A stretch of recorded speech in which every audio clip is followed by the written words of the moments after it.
Well, welcome to this video. It's currently Tuesday, the 25th of October, 2022, and I am absolutely delighted to have Dr. Aseem Malhotra with us, physician, consultant cardiologist, medical researcher, and author.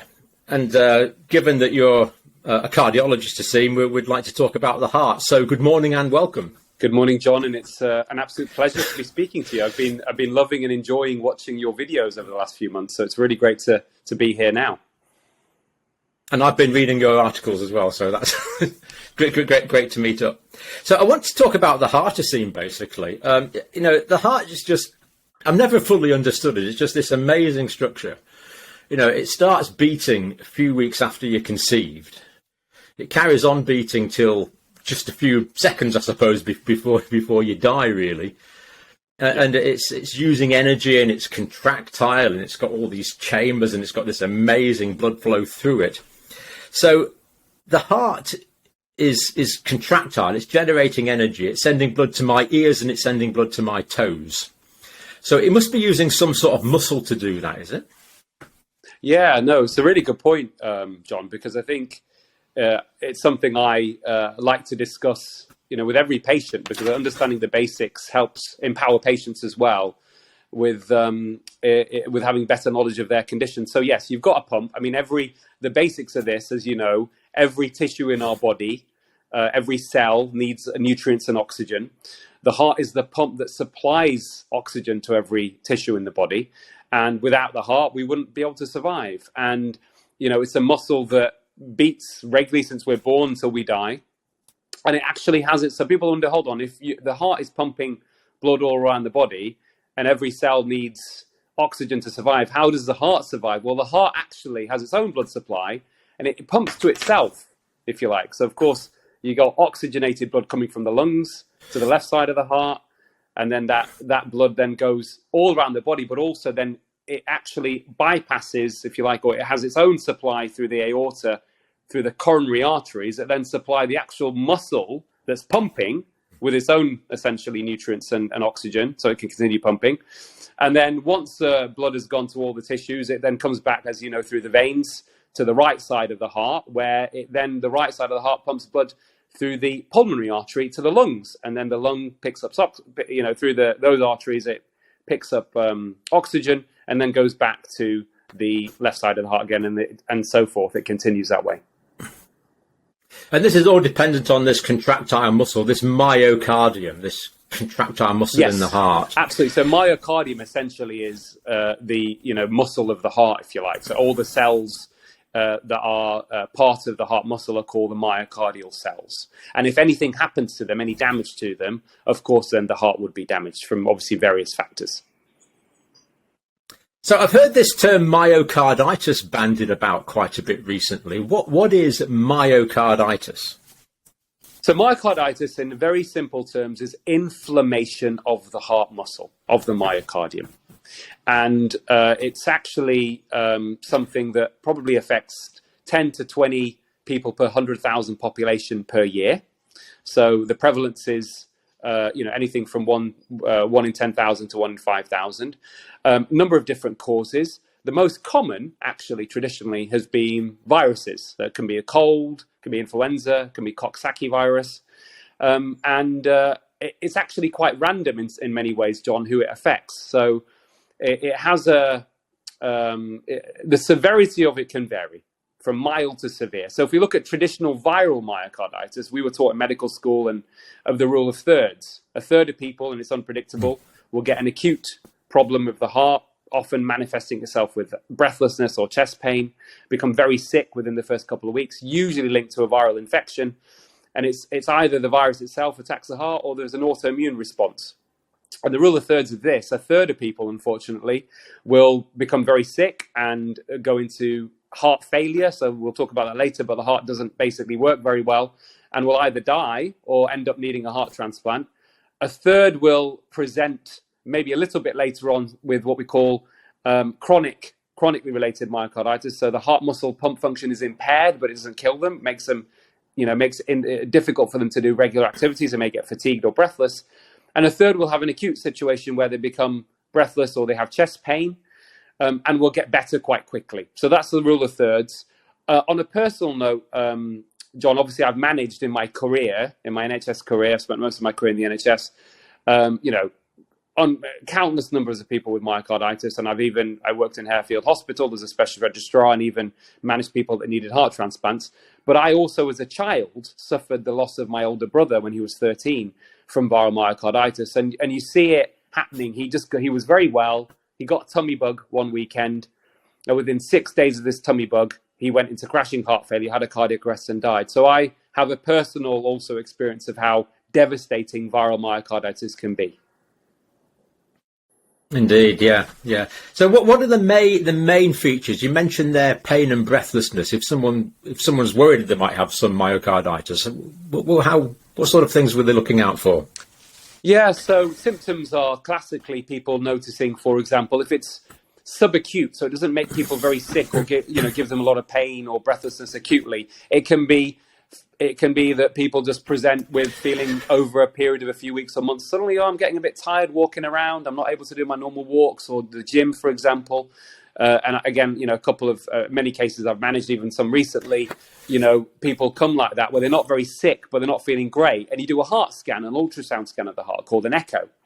And the echo shows that the heart muscle is not pumping as well as it should. So instead of really pumping like that, it's kind of slightly like that. It's what we call severely impaired. So it can present like that. Acutely, people can be very, very sick. So they can be very breathless even at rest when they're not doing anything. And it can sometimes also present with chest pain, John, which usually means that there's involvement of the outer casing of the heart, which is called a pericardium. And then the diagnosis is myopericarditis. So it just means it involves the outer casing of the heart. And that can present with very severe chest pain. Usually it's very sharp. People feel it classically worse lying down. When they sit up, it's a bit better. And also when they breathe in. Okay, so they breathe in really sharp pain. And that can also be a symptom of myocarditis as well. So those are the most common. Other symptoms that can present, people have irregular heartbeats, so arrhythmias. And unfortunately, it's also a cause of sudden cardiac death as well, John. So people can suddenly present for the first time actually with a cardiac arrest. And that can be the first presentation because there's been inflammation of the heart muscle. Sometimes people aren't necessarily aware of it. It causes scar. And then suddenly a rhythm disturbance, an electrical disturbance of the heart develops. And what happens then, you got a pumping heart like that suddenly starts quivering. So there's still something there, but it's not pumping blood around the body. They lose consciousness. And unless, of course, in that situation, you're able to, resuscitate them quickly, then they die. So it can be sometimes present as a sudden cardiac death, unfortunately. Mm-hmm. So we've got a variety of causes. I mean, basically, it's anything that insults the heart muscle, isn't it? So it could be insulted by chemicals. It could be insulted by carbon monoxide. Alcohol, of course, could insult it. Could be insulted by a viral infection, complication of a severe bacterial infection, maybe. And various side effects of drugs and pharmaceutical agents are known to cause myocarditis. Absolutely, yeah. Immunological reactions.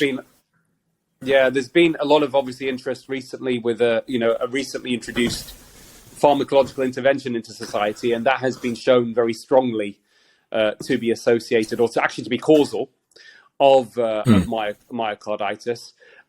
Probably affecting, tends to be more prevalent in younger adults. Although a recent preprint publication in Japan shows that it seems to be affecting all ages, but more prevalent in people under 40, in males. And that prevalence, it ranges from anything from 1 in 2,700 to about 1 in 7,000. So it's not that uncommon. It's obviously more common and a lot of these papers have shown that this particular pharmacological intervention has shown a significant increase with myocarditis, more than, say, for example, COVID. Although they are slightly different, if you'd allow me to elaborate a little bit. So what we found is that in the acute phase, and the people presenting to hospital, this prevalence of 1 in 2,700, whatever, are the people that present to hospital. So it will ignore a lot of people in the community that wouldn't be diagnosed necessarily with having myocarditis because of this pharmacological intervention. And I've actually managed many people like that. So I've seen them who have never been to hospital, but haven't been felt quite well, done heart scans on them. You go through the history and then you make a differential diagnosis. And the most common or the most likely cause ends up being, a potential drug or a pharmacological intervention. But when you look at the what happens in terms of hospitalization with the people that are thought to be hospitalized because of this intervention, it seems to cause, luckily, initially in the acute phase, John, of the people hospitalized, it doesn't tend to kill them. It does, which is great, obviously. But 80% of those people undergo MRI scans, because the gold standard diagnosis with the history really is an MRI scan, which will show areas of inflammation of the heart muscle and even some scar. That seems to show about 80% of those people end up with some degree of scarring of the heart muscle, of the myocardium. Now, it's not great. It's not ideal, because they will have that scar essentially for life. And we don't really know what the long-term effects are, but obviously, potentially, one of those effects is it can be a substrate, or it can be a trigger for further electrical disturbances of the heart further down the line. And of course, that can be irregular heartbeats, or it could even be something that causes someone to have a cardiac arrest. So there is still uncertainty in terms of the long-term effects. Short-term, it doesn't seem to be, certainly for hospitalized patients, but I must mention this. We do also know there has been an excess in people suffering a sudden cardiac arrest. Certainly in the UK, we've had 14,000 people in 2021 versus 2020 who suffered a sudden cardiac arrest, as yet unexplained. And of course, one of those causes could well be this pharmacological intervention.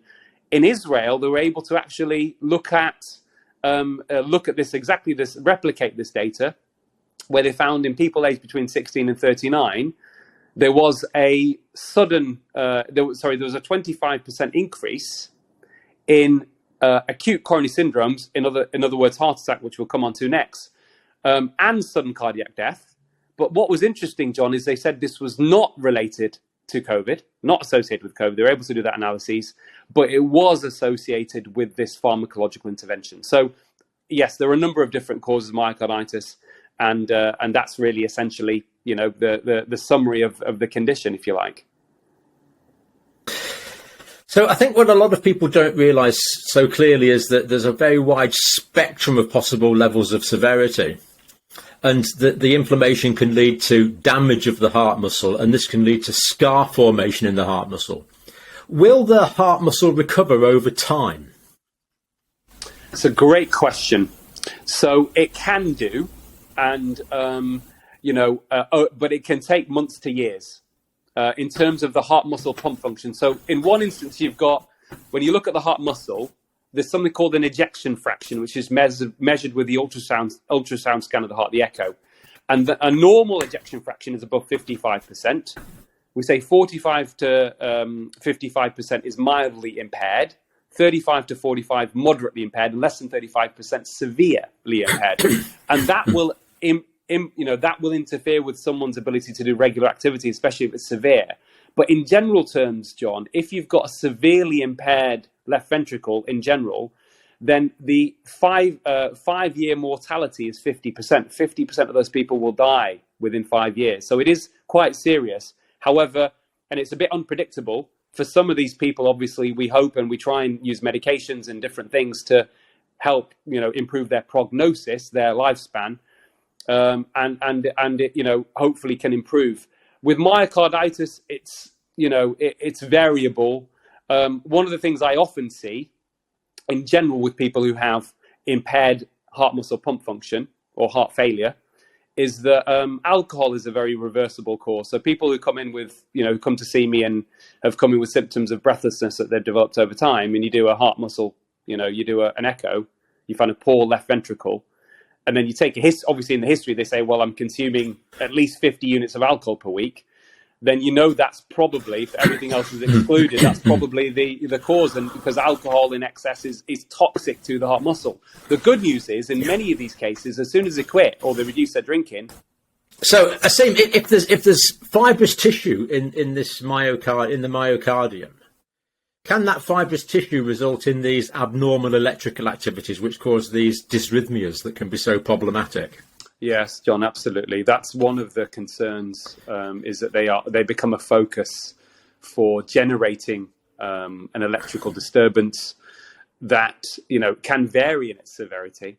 But obviously, one of the worst outcomes of that is it generates ventricular fibrillation or ventricular tachycardia, which essentially means the heart is not, it's not pumping like that, and it starts kind of quivering. And then the cardiac output, the blood supply to all these tissues, the brain, everything just basically drops. And then that's when you have a cardiac arrest.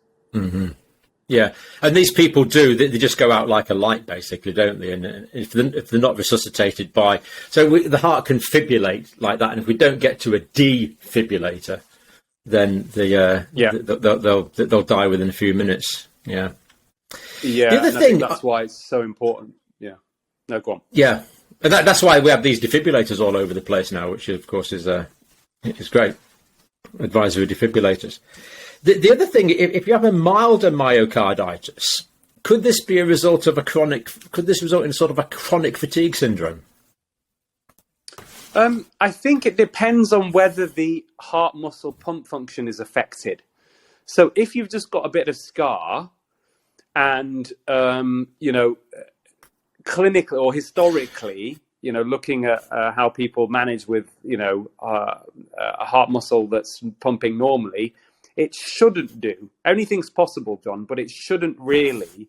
And of course, some of the issues about chronic fatigue, as they are multifactorial etiology. Some of it, could be something else that people haven't picked up. A lot of it could be even an effect of the psychological impact of someone coming in where they've got, discomfort related to their heart. They've been diagnosed with a condition which is related to the heart. Obviously, fear can drive, as you know, many, many symptoms around the body.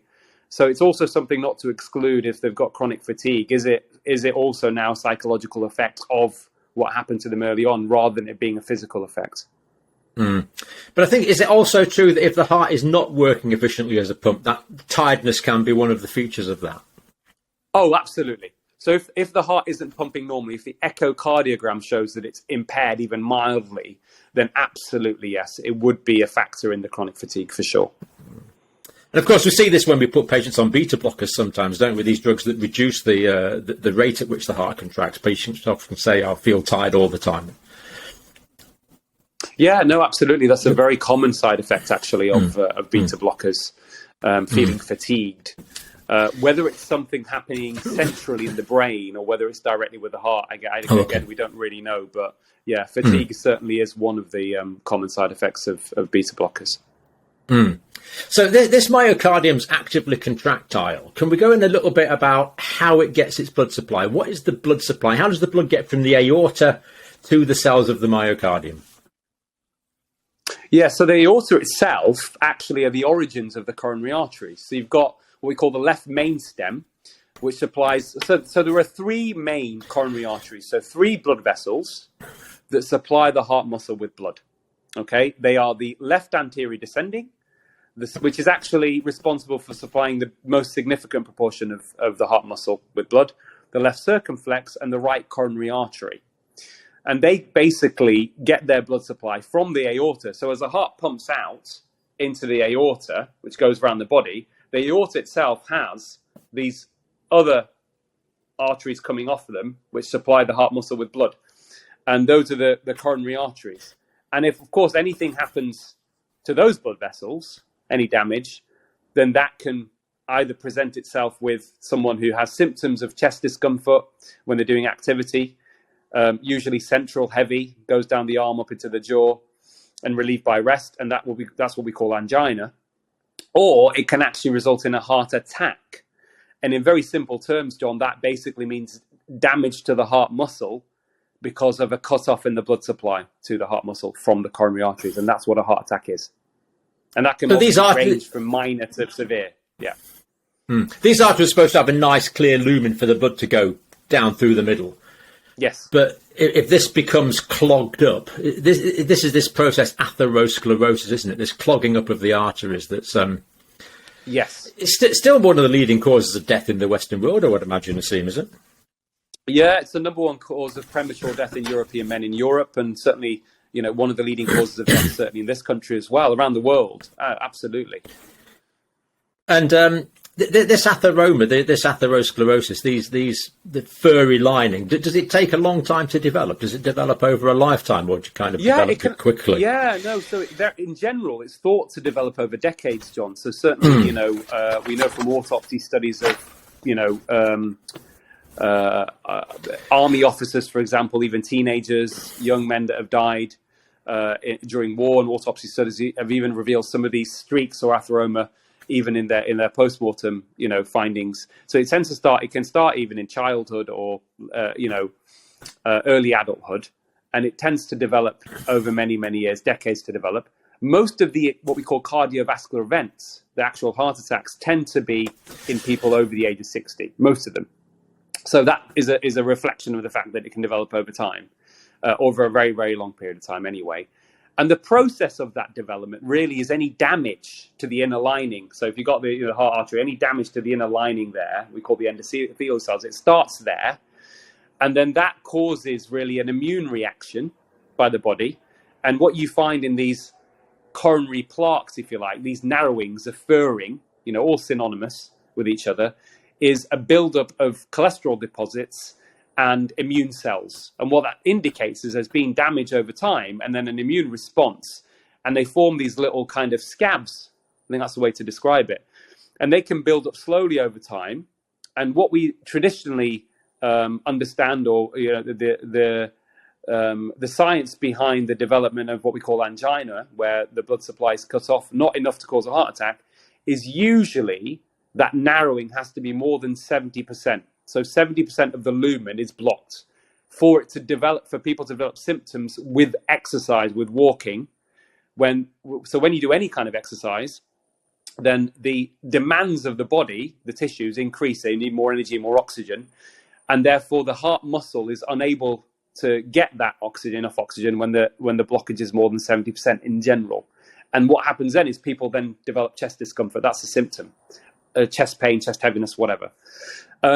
If that artery is suddenly blocked off, and that can happen within minutes, when one of those blockages, one of those narrowings, if you like, suddenly, I describe it like it's like a volcano erupting, or even a pimple bursting, is that the contents of that plaque, of that that blockage, that furring, gets released into the bloodstream, and that can then cause an acute thrombosis or a clot to form around the blockage. And if that blocks off the blood supply completely, for at least 2 minutes, that's when you start to get damage to the heart muscle and you have a heart attack, essentially.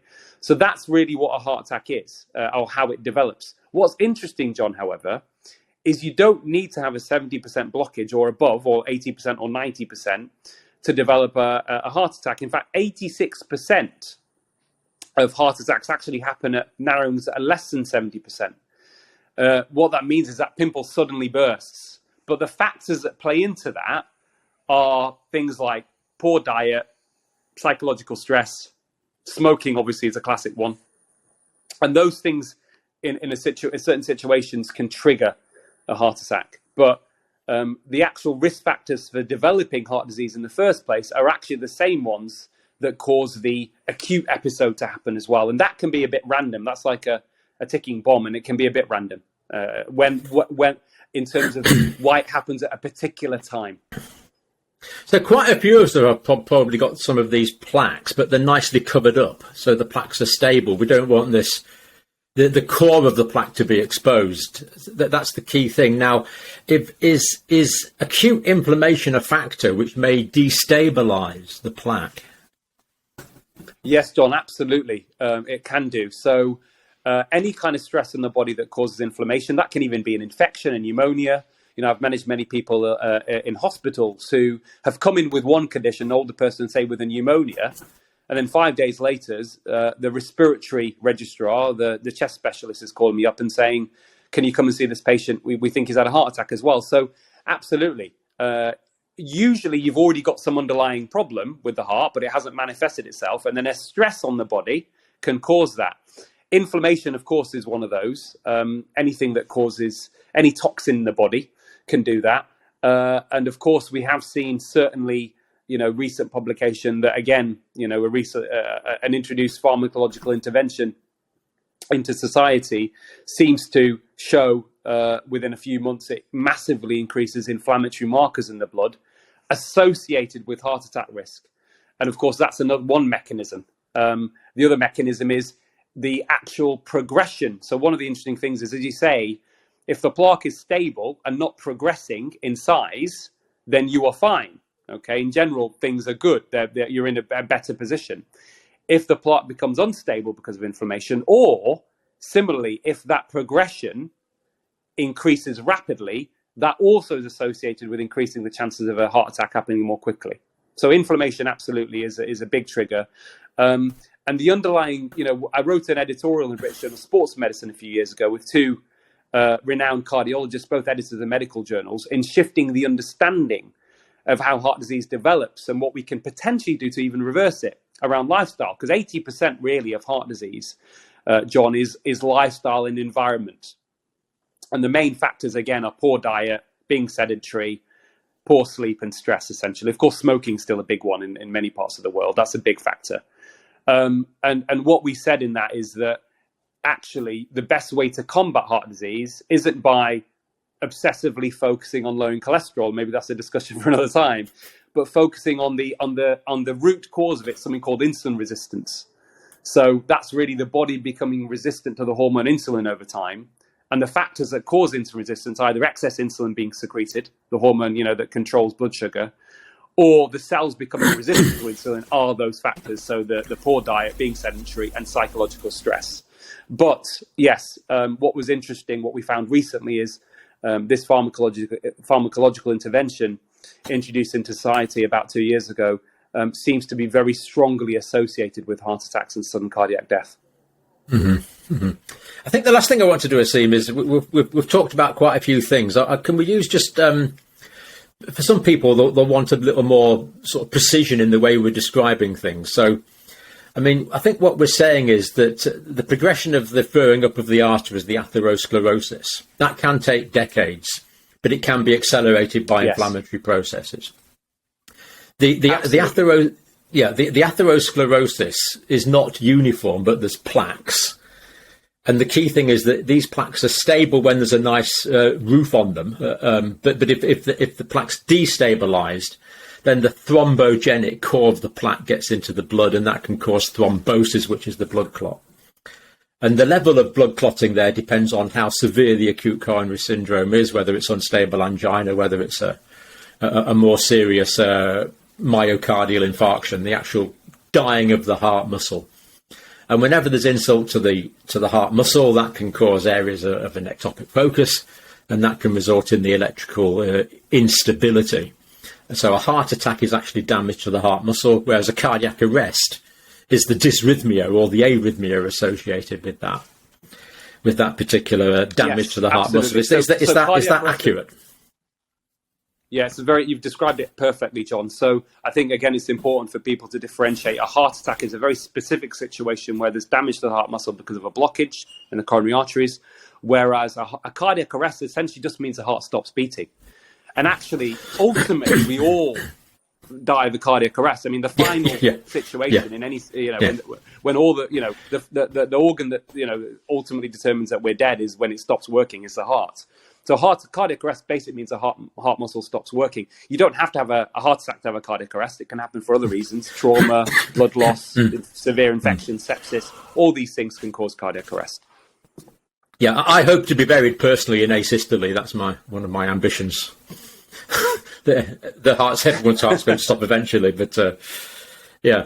No, it's surprising. A lot of people that aren't from a medical background are taking an interest in this. They're learning this terminology because, of course, it determines the health of ourselves and our families. It's of vital importance.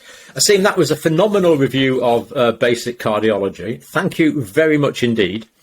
We're going to put this video on my channel and on your channel, so check out Aseem's channel. He's just developing that, and the amount of stuff this guy can come out with is just phenomenal, so do check on. I'm sure there's more stuff to come on that. Now, you and me both believe in something called evidence-based medicine.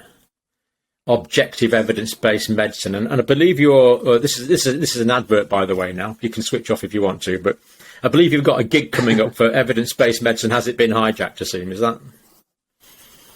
Yeah, that's right, John. I'm glad you mentioned it because I love evidence-based medicine because it's a very the triad of evidence-based medicine, which is Yeah. is there essentially for what we want to do is improve patient outcomes, relieve suffering, treat illness, manage risks. Yeah. Is about bringing together your clinical experience, best available evidence, and last but not least, John, most importantly, taking into consideration patient preferences and values on an individual level. So yes, I'm giving a talk at Euston on the 7th of November, Monday, 7th of November, 7:30 to 9:30. I will be actually giving a lecture on this topic: has evidence-based medicine been hijacked by Big Pharma?